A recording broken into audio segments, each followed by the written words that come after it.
Welcome to our video on the topic of planter boxes versus raised beds. Both planter boxes and raised beds are popular options for growing plants, but they each have their own unique advantages and disadvantages. In this video, we will be comparing the two options in detail, so you can make an informed decision about which one is right for you.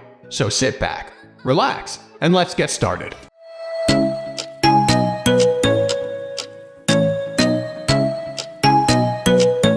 The first thing to consider when choosing between a planter box and a raised bed is the design and construction. Planter boxes are typically smaller, more compact, and can be moved around to different locations more easily. They are often made from materials like wood, plastic, or metal, and come in a variety of shapes and sizes. Raised beds, on the other hand, are larger and more permanent structures that are usually built directly into the ground.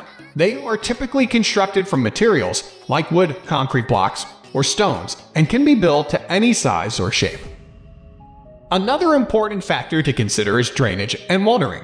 Planter boxes typically have drainage holes in the bottom to allow excess water to drain out, which helps prevent root rot and other water-related problems. They also tend to dry out more quickly than raised beds, which can be an advantage in hot, dry climates. Raised beds, on the other hand, are designed to retain water more effectively. They are typically built with a bottom layer of gravel or other materials to improve drainage, and they can hold more soil and moisture than planter boxes. This can be an advantage in areas with low rainfall or where water conservation is a concern. The soil quality and fertility of your growing space is another important consideration.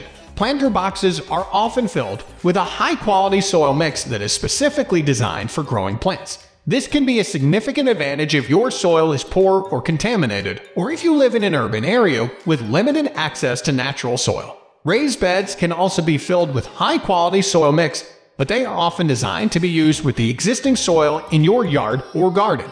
This can be an advantage if your soil is already rich and fertile, but it can also be a disadvantage if your soil is poor or contaminated.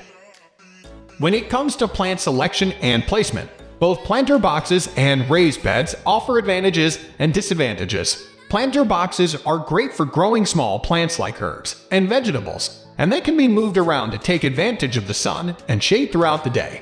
They are also great for growing plants in small spaces, like balconies or patios. Raised beds, on the other hand, are ideal for growing larger plants like fruit trees, shrubs, and perennials. They are also great for creating separate growing areas for different types of plants like vegetables and flowers. However, because they are more permanent structures, they can be more difficult to move or reconfigure once they are built.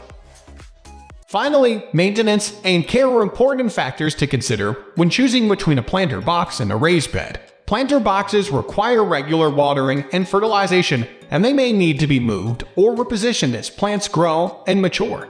They can also be more susceptible to pests and diseases, especially if they are not elevated off the ground. Raised beds, on the other hand, require less maintenance and care overall. They are usually designed to be weed-free, and they can be easily covered with netting or other materials to protect plants from pests and other environmental factors.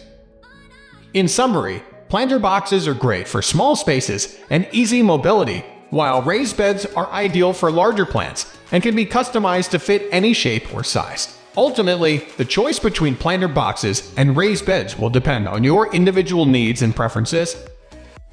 Thank you for watching our video on planter boxes vs raised beds. We hope this comparison has been helpful in your decision-making process. Happy planting!